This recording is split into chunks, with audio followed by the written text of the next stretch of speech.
This is Moments with Mary, and my guest today is Al Lacerda. He's the president of the Fire for Effect Foundation. So before we start talking about the foundation, Al, why don't we talk about how you got here? Oh, that's kind of a long story. I mean, we're doing an hour today. Hey, we can skip through. Okay, so you were born in the Cape. I was born on the Cape, yeah, originally, in Dennis, Massachusetts, which most people who are familiar with the Cape know that that's basically smack dab in the, the arm of the Cape. That's where I grew up, and I mean it's an interesting place when you grow up there. It's not what everybody thinks it is on the postcard. And that experience is for people that visit. They visit and then they get to leave. When you grow up there, you're there through the best times of the season and also the worst times of the season. So it's kind of an up and down experience for you when you grow up there. I never thought about that until I listened to your YouTube thing about who we are, which was very captivating. We'll talk about that. But, I've gone down when it's really busy, and then I've gone down in November, and it's like a ghost town. Yeah. So that must be like a roller coaster for kids. Yeah, I mean, it's, you don't have a lot to do. You really got to, when everybody comes down, the Cape is designed for summer activities, right? Yeah. The beaches, the pop-up spots, all your favorite places to go eat, Cream and Cone or Captain Frosty's or whatever it is. Those places all open up, and it's flooded with people, and that's can be annoying, but it's the most exciting time of the season for us because you've got people coming from all over, and then when the season ends, everything closes, everybody goes away. There's nowhere to go. There's not a lot to do. So it's the highs and lows of growing up in that area, and a lot of times you don't have a lot to do. That leads to you finding things to do that aren't necessarily constructive. Right. Because you don't really have many other options. And that's what made you motivate you to get in the service? Part of that, yeah. I mean, I went to Dennis Yarmouth High School, and I remember I was probably 15 around that age when we had a recruiter come in. And at that time, you're 15, you don't really know what you want to do with yourself. Yeah. You don't really even know who you are yet. But the story he told at that meeting in the classroom kind of motivated me. And I said, there's something that he has that I don't have. And I need to kind of identify what that is. How is he so self-motivated? How is he so, just his demeanor.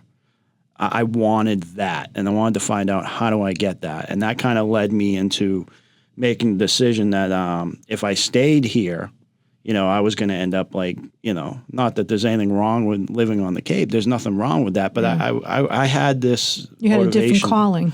Yeah, I had a motivation to get away from it. Yeah, and also to kind of find myself and build my character and kind of figure out who I was, and for me that was the option I wanted. Once I figured out what the Marine Corps actually was and what they actually did, I thought to myself, this is something that is going to be very, very challenging because you don't just join the Marine Corps. You don't just go and become, they give you have to earn that. Yeah. It's hard work, and it takes a lot of being completely broken down and then built back up again. And that's what I wanted. So I chased it down. My oldest brother went in the Marines, and I could see the difference because he was like 6 years, and I watched him leave, and then I watched him come home a different, completely person. Yeah, in a lot of ways. Yeah. Yeah, I mean, looking back on it now, everything about who I am today, the way I think, the way I attack things, it's all comes back to the fundamentals that were basically ingrained in us in those early stages. So how old were you when you got deployed to Iraq? So I joined the Marine Corps in September of 2000. I went off to California to my MOS school, which was amphibious assault. Ended up coming back to do more training on the East Coast, and then subsequently I ended up being stationed at Camp Lejeune. So I was 19. So I joined when I was 19, so 22 because I 9/11 happened while I had just gotten to the fleet. So I was in the fleet at my duty station at Camp Lejeune, I think for about 6 months, and I was just getting my footing, and then 9/11 happened, and that was a turning point for all of us, I think. So things got really busy after that. So 22 years old was when we originally deployed to Iraq in 2003 for the initial portion of going into Iraq. Did you do extra training because now you're going into an environment that's hot, dry? Well, yeah. So extra training. I mean, we're always training, right? Right. You could see that there was a greater sense of urgency when it came to the training. Like it was much more intense. Not so much in the execution of the training or the way that they were giving it to us, but more because we all knew that this was serious. Like wartime is now. There is no more, peacetime training. Everything kind of took a different. Everyone had a different outlook on what this stuff meant. So the training was very intense. Everybody was very serious about being, in tip-top condition. Not that we always were anyways, but it was more of a goal to be as sharp as possible. There were multiple deployments to multiple different places, doing multiple different things during that time period. A lot of us didn't really know if we were going to Afghanistan or we didn't know about Iraq yet. Yeah. Afghanistan was the thing. So at any moment we thought, okay, well, we're probably going to get called. We didn't. We ended up going other places and doing different training exercises. At the time, we didn't really understand what the purpose of those exercises were. Yeah. Until later, when you start to piece the puzzle together and say, oh, okay, so we did this because now we're doing this, and we did that because now we're doing this. It all made sense. So were you the first ones to go into Iraq? Yep. So we landed in Kuwait February 8th of 2003 as part of the initial invasion force.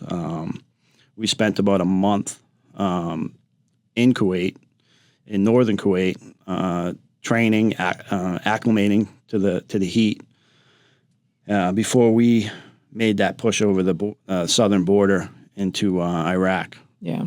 How long were you there? So we were part of the initial phase. So I think we left. So it would have been about 5 months. We went through. We deployed across the southern border, and then from there it was just nonstop pushing north until we hit Baghdad. Once we hit Baghdad, they pushed us further north to Tikrit, which was Saddam's hometown. Okay. We were still, clearing basically, it was quite a ride. I can't imagine. So when you came home, it must have been tough to do that transition. I saw my son-in-law go through that. Yeah, I mean, so what I can say to that is, it's odd. It's odd, and when you are in an environment like that for a sustained period of time, even just coming back while I was still in, it was odd. Yeah. Because everybody was still so amped up.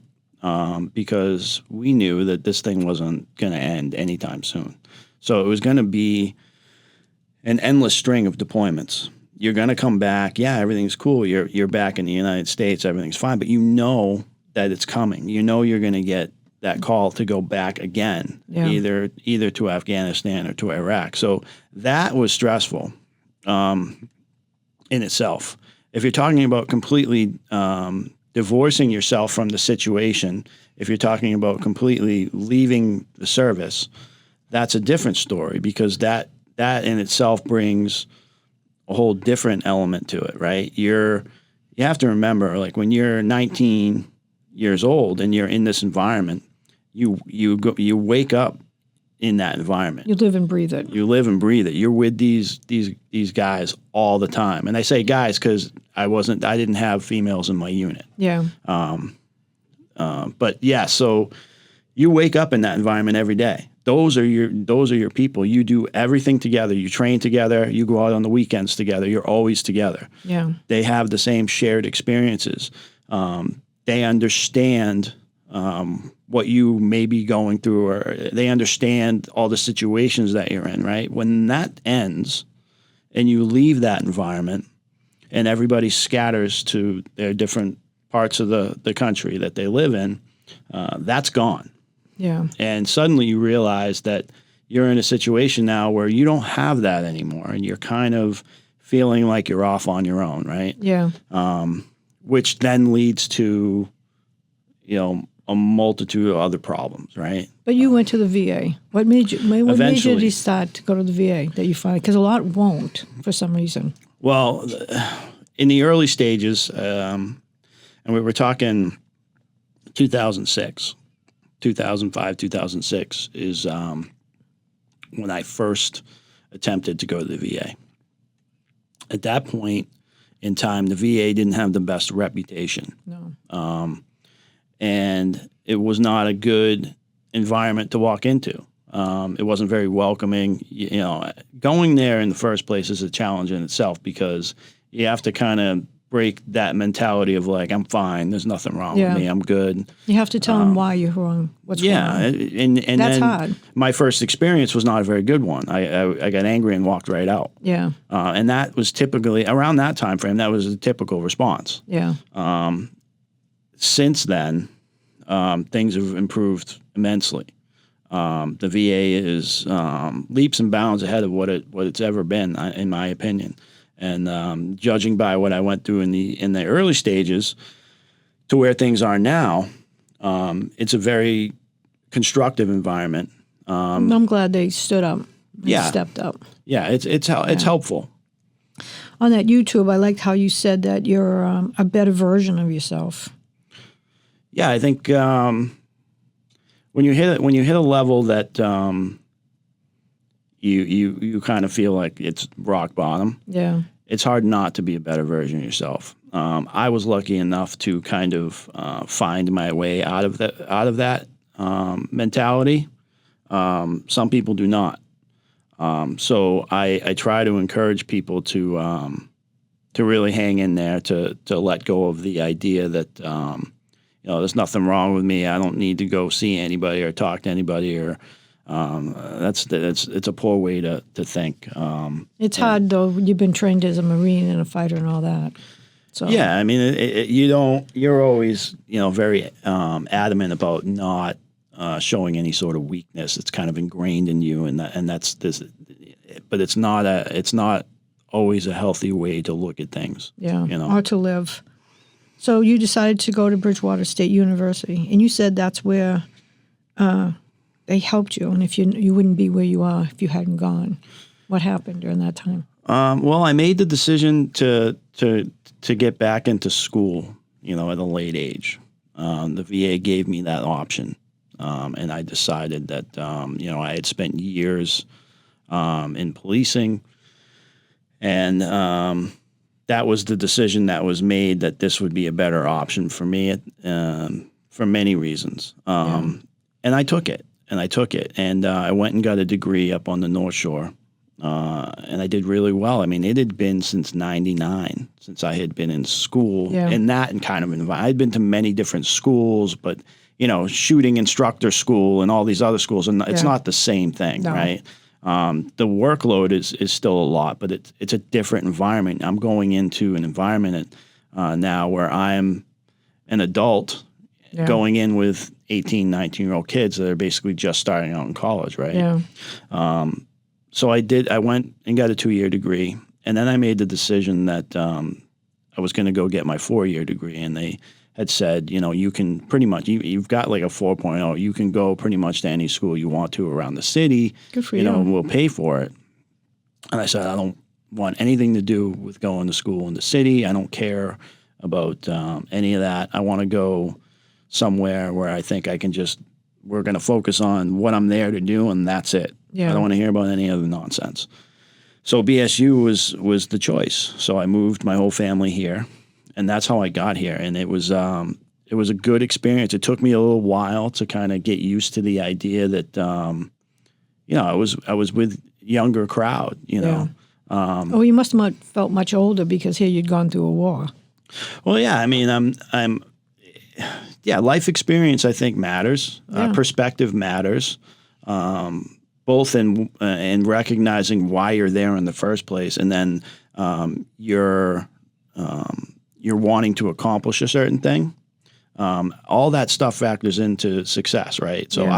I was not there to have the college experience. Yeah. I get that's cool that you're 21. We're not going to have a beer and hang out on the weekend. No. Because I'm not here for that. That's what you're here for. So I think my mentality going into that was, I'm here to accomplish something that I think is important, and I don't care about the other stuff. And my experience was great. I was able to kind of ingrain myself in a lot of different aspects of the social stuff going on at the university, learning who people are. I became better at having conversations. I became better at explaining myself or being able to carry a conversation, whereas before I was kind of just like, I would avoid social interaction. I didn't want anything to do with anybody. But I got more comfortable with that, and it served me well. And it led me to be able to have those conversations within the town and form relationships within the town, whereas before I kind of would just shy away from that stuff. Well, yeah, you were going through your own thing, decomposing. Yeah. That's for sure. I think you said that BSU has veterans programs? Yeah. They have, the veterans programs that are available for people to go to school. Obviously, you have the GI Bill, right. But then you have, if you have a rating, which means if you have a rating over 10%, you can also do what's called vocational rehabilitation. That's what it was called before, voc rehab. I don't know if they changed the name because it's not politically correct like everything else. But those programs are great to get you to college. There is they do have a veterans group at the university, it can be very helpful. There's a place for you to go to the vet center. There's a place for you to go. You go in there, and there's people there that can help you with your benefits or your records, or they work specifically with the veterans. And the school that I came from had the same thing, and it was very helpful because you're not an atypical student. There's all kinds of other things going on that have to be addressed from time to time. So having that there at the school itself, and a place where you can go and ask that specific question, and they're going to be able to answer that specific question on the spot, is a huge asset. I'm glad to see they do that. Because they help other people. So you're the president, and are you also the founder of Fire for Effect Foundation? Yeah. So what does that name mean, and how'd you come up with that? So that's Fire for Effect is a military term. Okay. Basically, there's a couple different ways to look at it, right? Most of the military guys understand exactly what that means. Fire for Effect is a term that's used when you're on target with something, right? Yeah. So when you're on target and you're trying to impact a target, and you get the target that you're looking for, Fire for Effect means basically send everything. Okay. Put everything to it, Yeah. So this foundation is to give veterans a sense of community. Yeah, I think in the beginning, and again, this idea for the foundation was born in the classrooms at BSU. It was something I was thinking about for a while. And I wanted to find a way to give somebody the same kind of experience that I was having, where I felt like I'm making a lot of progress. Yeah. I'm feeling like I'm part of something, or I feel like I belong in this town. And I wanted to find a way to give people that experience. Originally, that was the goal. It's since become something much more. A lot more. So how did you find the Town River Landing? How did that come in? Because you're in school, you're thinking about this nonprofit. What do you do with it? And now you have this place? Yeah. So I started my business while I was going to school here. I'm a photographer by trade, so I had a photography studio right here on Spring Street. One day I was driving to work, and I noticed a canoe sign on the road, partially covered by bushes. And I said, "There's a canoe launch over here?" I had absolutely no idea. Yeah. So I started walking around and looking. And after digging through the woods a little bit, I found it. And I didn't think much of it at first. Yeah. You know, what I originally thought was, oh, we're going to be doing some motorcycle shoots with all kinds of cool effects and smoke and all that. This looks like the perfect spot to do it because it looks like the apocalypse down here. Yeah. And then we did that, and then I was looking around, and I said, I wonder, this doesn't seem. Why does it look like this? Why is it this disgusting? Yeah. Basically, It was pretty bad. Yeah, and so that's how it started. And then I said, if we're gonna start this nonprofit, and we're gonna really try to do something, I think we should have something that we can attack right away. Yeah. And that's kind of how it all started. And I started asking questions.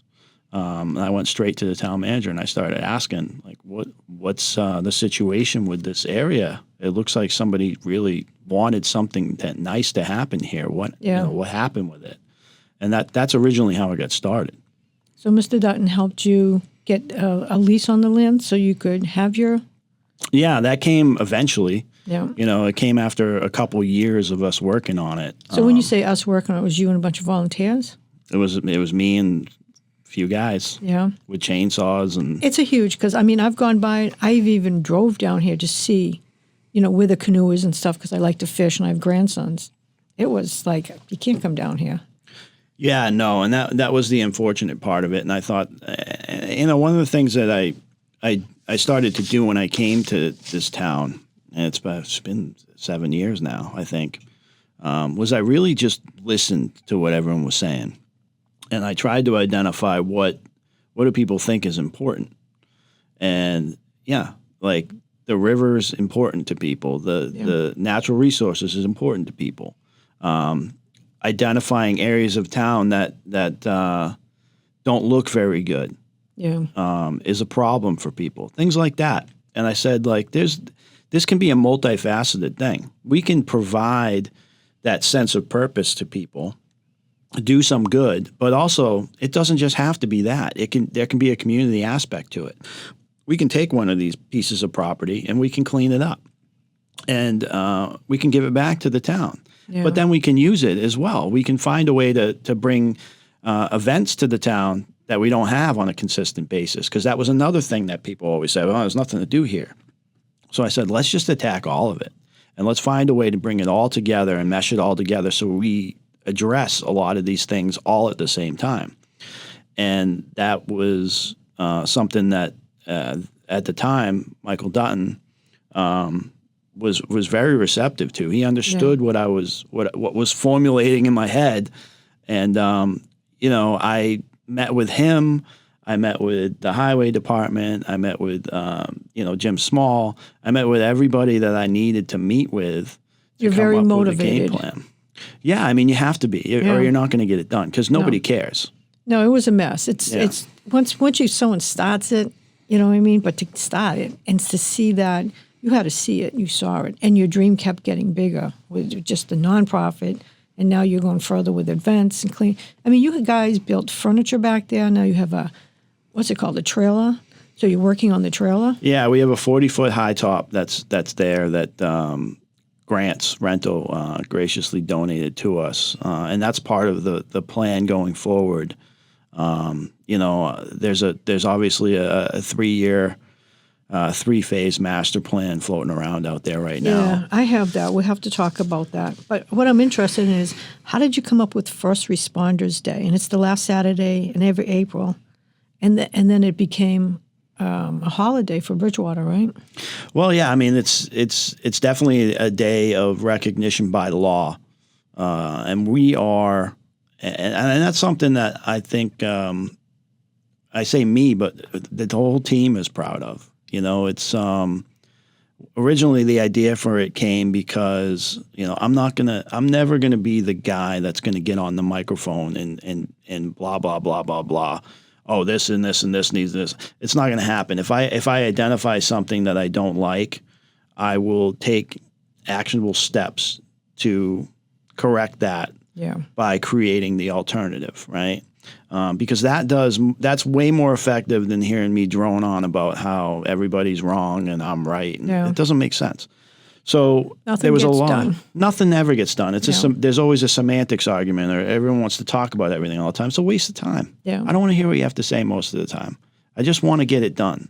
You know, and a lot of people just want to have these important meetings all the time with their committees, and they want, not to say that that's not important, but it also can be counterproductive, as we've all seen. There has to be some sort of end game to things. You can't just talk about things all the time endlessly, right? So, you know, it's been a thing that's been great, and Michael Dutton was very receptive, and in the end, my whole goal in this was to say, hey, listen, like, this can never get to the point where it was. If we're going to do this, we have to protect it. And if we're going to protect it, we have to make sure that we're able to continue to maintain it. And maintaining it means that we need to basically make sure that nobody can just come and trash it. Somebody's always watching over it. And we will take that on because it needs to happen. We can't let there's so many projects that happen where everybody comes together, or this committee or that committee comes together. They get a grant, so they take money from somebody else that isn't theirs. They take the check and hand it to somebody else to do the work. They walk over to the project, pat themselves on the back, take a photo, and then gone. And then guess what? It goes right back to the way it was. Yeah. And that happens over and over and over again. So I said, this can't be that.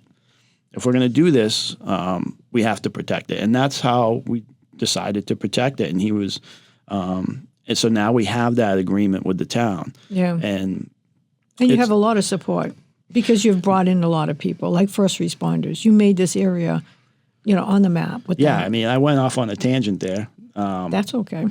But it's frustrating. It is frustrating. That's why they have to have, it's really important to have, okay, how are we going to do it? Then we do it. And then a follow-up. How's it going? And if you don't do, a lot of people don't do the follow-up. You got to keep that follow-up as what's working, what's not, and keep checking on it. Right. Because otherwise, if you do it and then you walk away, it's going to fall apart. Yeah. I mean, and it's hard to keep it, get everyone motivated to keep that going. It's hard to do, but it's something that I'm so passionate about. Like, I was out there till 9:00 last night with a weed torch. Because the rain date for the first responders is now this Saturday. This Saturday, yeah. And that was something that I saw this negative, there was a negative sentiment growing, right? And it wasn't just Bridgewater. It was nationwide, where there was this negative narrative being pushed about police, and and they were lumping it in, and that's kind of what happens. And then that becomes the norm, to be able to say terrible, horrible stuff on the internet. And it was getting to the point where I noticed that that was what was being pushed, and that's all anybody was seeing. And I said, this is not good for anybody, because it paints this broad brush of, hey, bad, bad, bad, bad, bad all the time, and that's just not true. So I created the idea for First Responder Day.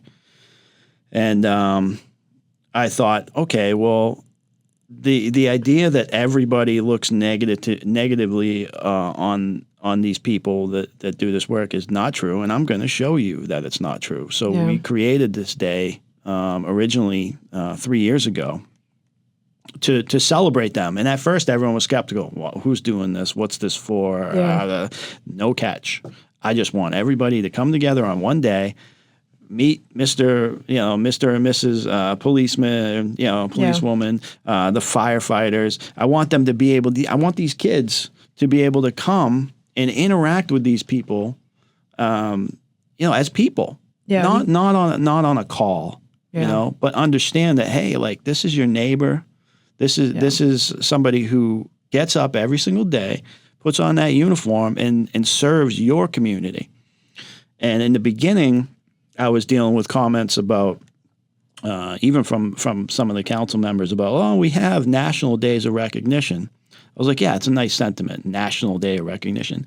But what about where you work? What about your community? Yeah. You know, it means a lot more.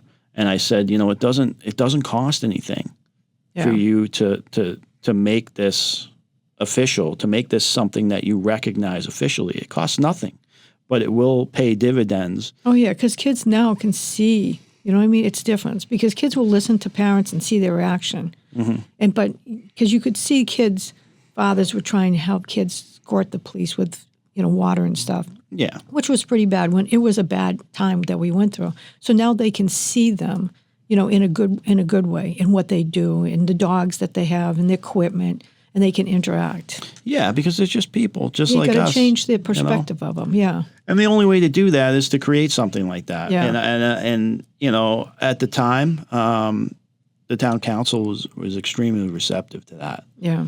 And actually passed it as a law that, which is good. Bridgewater, the last Saturday in April from now until forever, celebrates first responders in its own town. And they crafted a lot of the language, so we were very adamant that, you know, it's not just police and fire. Yeah. There's a lot of, you know, there's dispatchers, there's, you know, but in Bridgewater, nurses, doctors, police, fire, and military personnel, and anyone else in the healthcare field are considered first responders. So that day of recognition that is now law is for you.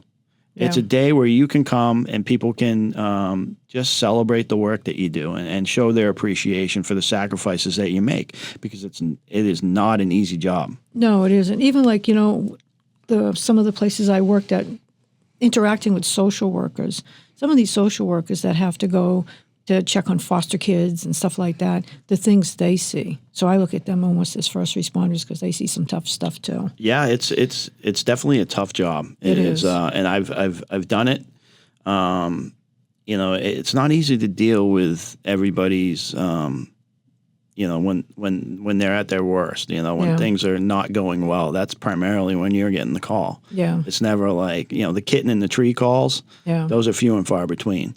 And it's hard to separate it. Forget what you saw and try to go back to your family and sit down and have dinner.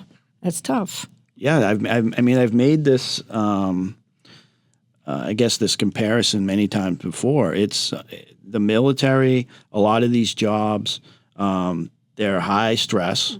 There's a long period of nothing, you know, where everything's fine. And then in the next moment, your heart's racing and you're heading off to deal with something that you don't really understand yet. Yeah. And that's not always a healthy thing. No. And then dealing with the aftermath of that, there's a lot of similarities to that, right? You're expected to execute your job at the highest level whenever needed. It doesn't matter what you have going on personally, your home life. You could be going through a divorce, or you could be going through a problem, or somebody's sick, and it doesn't matter. You've got to show up. Yeah. That phone rings, you got to go. And you've got to be at your best all the time. Yeah. I ask people, like, are you like that on a day-to-day basis? Is that what's expected of you? Because that's what's expected of them. Yeah. And it's not an easy thing to do all the time. No, because you have to be the calm one in the chaos, and that's hard. It's extremely hard, and I recognize that, and that's why Saturday is so important. Yeah. Because it counteracts a lot of that stuff, and it creates this environment where Bridgewater is the place. We are the only ones that do that by law. And that's what I wanted for this town. I wanted us to create things that are positive, that Bridgewater can be known for, and this is one of them. I think it's a huge one. I think we need it, and I think that the first responders need it and the residents need it. Yeah, and I think everybody's going to see on Saturday that all that negativity that it gets lumped in, it just doesn't exist. No, because these are the people we call when we're in trouble. And they're there for you. That's right? right. They're there for you. Even though they know that you've trashed them on Facebook, they're there for you. Wow. They have to come at your call. It's important sometimes to show everybody that we're not going to put up with that kind of stuff, not in this town. Yeah. So you can take it elsewhere. Yeah. Yeah. So one of your missions is vocational programs. So you have some for the veterans. Yeah, so we're actually developing one right now, and again, like it's important to recognize that different eras of service they react differently. Like I know my time frame. We're not going to leave the house for anything. We're not going to go to an ice cream social. Yeah. Right. We're not going to sit and do. It takes a little bit extra thought to get people out, right? So we decided that we were going to try to create a program called Back to the Field.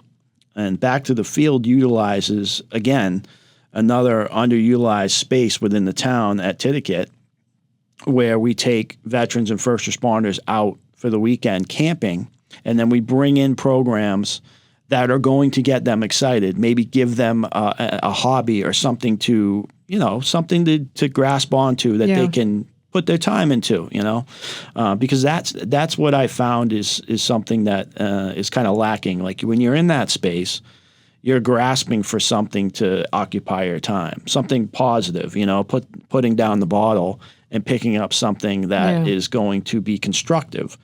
So, that's a program that we developed that we're going to be unveiling.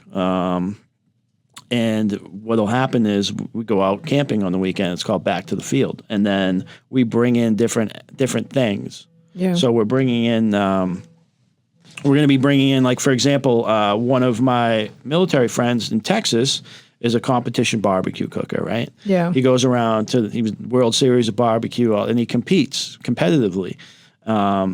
And he's like a 9-time grand champion. Well, how great would it be to fly him up to Massachusetts to come to this program on the weekend and teach all of them how to cook properly? That's so cool. That would be something that would get us out of the house. Yeah. Because the first step is to find something that is interesting enough to get them coming out for it, right? So these are all the things that are under development. And then we try to support other programs. We're working on starting to create a list of different organizations that do different things, that we can create this kind of organized list of people that we can basically direct the right assets to people. So there's a lot of stuff that's going on. Yeah, I really like that. Getting back in the field. I mean, you know their talk, and you know how to get them interested and bring them out to something. Yeah, where others wouldn't. It'd be like, come camping, and they're like, nah. Yeah, I think it's just like, what would I want to do? Yeah, what would get me interested and excited? It doesn't really matter. People have to look at it in just like, not everybody's the same, but there are things that we all kind of have in common, and it's important to kind of recognize what those are and then find ways to put something constructive behind it. Yeah. So we're working on that, and I've already spoken to Parks and Rec superintendent. I've already spoken to John Hart, who's the park steward, and they're 100% behind it. And I know there's a camp behind YMCA in East Bridgewater, because the licensed amateur radios will have their field day out there. It seems pretty big. Yeah, well... if you can't, get something here in town. Oh, no, we have already identified Titicut. And Titicut is a beautiful place with beautiful camping spots right along the river. It's really incredible, and I know that through my work with... BTV, where we went and started documenting all these different areas of town. That's how I found it. And I started asking questions. And I said, this is beautiful. Why aren't we using this? And how do I get access to this so I can create this program that I think is going to be constructive? Because it does two things. Again, like there's always a twofold approach to everything. Like, yeah, we're going to do this to create a program in it, but also we're going to expose people to this area that maybe don't know about it, right? And that helps people to recognize the different areas of town that could be good for them to go hiking and do all these different things. So BTV, I watch them, and I've gone on a few that I didn't know about with my grandsons. I like it.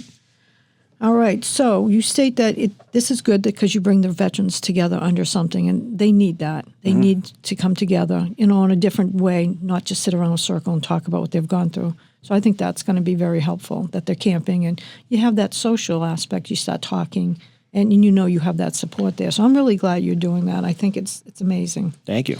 So you have a 3-year master plan for the town river, and the first is the pavilion. Now, you say that you have to pay for the supplies, but not for someone to put it together. How come? Well, originally, when we came up with that, it was myself and Paul McKay, who's the vice president. I said, And he's a veteran, right? Paul is not. His father was a veteran. Oh, it's your treasurer. Yeah, most all of us, and then we have we have Chris and Brian and Ashley is another business owner in town. It was important to me to have a kind of a diverse group of people that have many different skill sets. Yeah, and we're very, very lucky to have the people that we have. Obviously, we're always looking for more people to kind of help us create more cool stuff, but I can't say enough about the group of people that we have. They all bring something unique to the table, and it's been awesome. and they run the events really well. I've been to several of them, and you can see the crews. You guys are well organized. You think about everything, and I think it's great.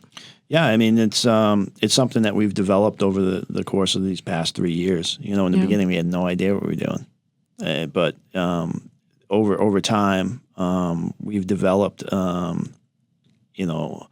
better and better skills when it comes to what we consider our area. Yeah. Town River Landing, we know it inside and out. We Well, the created a lot of trick-or-treating it. thing was a huge success. And we're going to bring that back this year, and that's something that we're going to do with the 4th of July committee to help them raise funds for the fireworks. And that's another aspect of what we're building here is like we have the ability now to bring anybody in that we need to. If there's a problem with the kids at the school not having supplies, we can create something for that. If the 4th of July committee is having trouble raising funds, we can create something for that. We can really use what we're doing not only to have our home base and help us create all these programs, but to help everybody else too. So your funds go to helping everyone, just not the veterans. Well, the community itself. Yeah, I mean, really, like the Town River Landing revitalization project, we do put money into that as well, because it's important. It's all part of the plan. But to be able to have an organization like the 4th of July Committee, where they do the trunk or treat and we host them here, and then they, get donations and do what they need to do. That's another aspect to this that in the beginning I didn't really think about. That's like your farmers market. You bring in all this business and people who do crafts, so they can, get exposure. We try to do that because that's another thing that people said. I wish we had this, and I said, well, let's just do it then. I went to it and it was very successful. There was a wide variety of all kinds of stuff there. Yeah, and we're looking forward to some of these people one. are very talented with what they make. Yeah, it's important that see Bridgewater. I think in the beginning, the first thing we did was a little market. Yeah, in the very beginning, and it was wildly successful because it's something that we're lacking here. Right, there was always this want and this need to have a farmers market and craft fair in town, and it's just never been something that has been consistent. Or at a time when people were most likely to be able to go to it. Yeah. So I said, well, we don't have any of those barriers. We've got the space. We've got the permits. It was really good. I've heard a lot of good stuff. I was impressed with it. So you don't have to pay for labor to build this. Nope. Who's building Bristol-Plymouth, the school, the vocational school, is going to take that project on. They're going to design it and all that? It's already been designed. Wow. The town's already had plans done for it through an architect. It's already been that process has already been done. So we just need to raise the funds for the material. Yeah, that's it. We need to raise the funds for the material. It is a massive structure. It is unique in so many different ways. It's going to be something that will be wired to this building, both having its own power supply fiber optics, Cat 6. There'll be internet, everything you need for a production. And that's something that BTV has graciously agreed to do because we are looking towards what can happen in the future and what we can create here. And it's an amazing structure. There's nothing like it anywhere close to this. I'm going to have to help you with that and get that up and running. Yeah, I mean, that's the thing. It's not for us. It's for the town. Yeah. At the end of the day, we put a lot into this place, and it is what it is. It can be better. It always can be better. So it's a constant process. But when we're all said and done, and I'm long gone, right? Years from now, that stuff's still going to be here. It's not something that we're taking with us. This is something that is for the town. We will deliver this place back. Generations. It'll be here for a very long time, and that's something to be proud of, I think. And I got to say, that, talking about prices and the things you want to do, I looked at your 3-year plan, and you have it absolutely written out what you need the materials, how much, who's going to be doing it. It's very thorough. So anybody has any questions or want to help donate to any of this, I mean, you can see this is well thought out. It's not like, we're going to save some money over here. You know exactly what you want, who you need to hire, how long it will take. So I'll have to hire you. I mean, hey, it's been 3 years of thinking about this and what dealing with Kitty and talking about open Kitty space and the parks and trails. They have this is a very important area for them. And I think about that when I put these plans together. There will be, there's plans for signage that talks about all the parks and trails and how they connect to the area. I believe I put something in there. That's in phase 2. Yeah, and there's also an area that I intend to be used for teaching. That's in phase 3. That's what you talk about, the expansion, program expansion, outdoor classrooms and stuff? Yeah, so I found that interesting. I think that would be fun. It's important. I think the river's important to everybody, right? To these people, and that's connecting the 3 Bridgewaters together. It could in the future if we put a bridge across. It's finally gonna. That's what they coined bridge the Bridgewaters. Yeah, right. That's never been done before, and this is really the only spot that can happen. And maybe that's years down the line. But what I've said is, if when this becomes an attractive place, when it becomes a hub of community gatherings and all the different things to really boost up the town, that's the time we can really capitalize on that. But yes, there's all kinds of different aspects to this that have nothing to do specifically with us but are important enough that I feel like they need to happen. There is going to be an area for teaching down here, basically right on the river.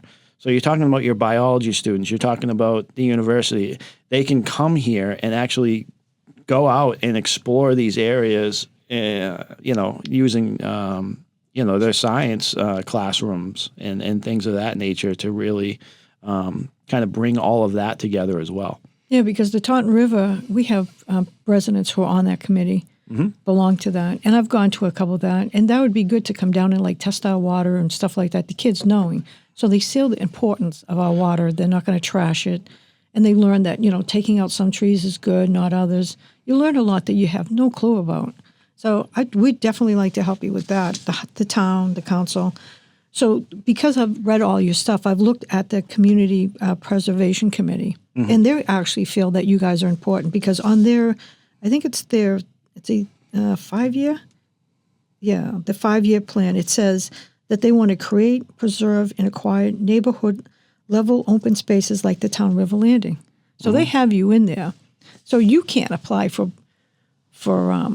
any of the grants or anything. But the town council, I think, could. Yeah. I because you don't own the land. I don't own the land. But the town council could apply. Yeah, the land is owned by the town. It does not have a designation. I'm always open to talking to people. I think it's great that they say that.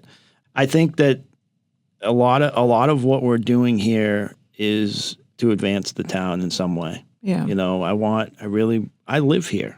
My whole family, I moved here. Like, this place is important to me. I spend an incredible amount of time here working. Yeah.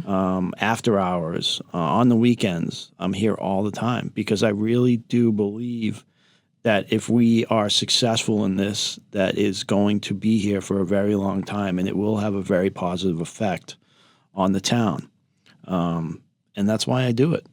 No, because I think, I mean, you guys have done so much. I think it's time for the town to step up and get, the materials that you guys need and, plant the trees, all the shrubbery, and get the road done. Because if it's an open place for the residents, I think we should support you. And not to take over. You guys run it. We're just supporting. No. I mean, I honestly, like, for me, it never mattered. It doesn't matter. And that's why I don't, there's a lot of people that don't understand what we've been doing down here. And, part of that is my fault. But I don't necessarily like to get out in front of the camera and talk. I do it because I have to do it. Yeah.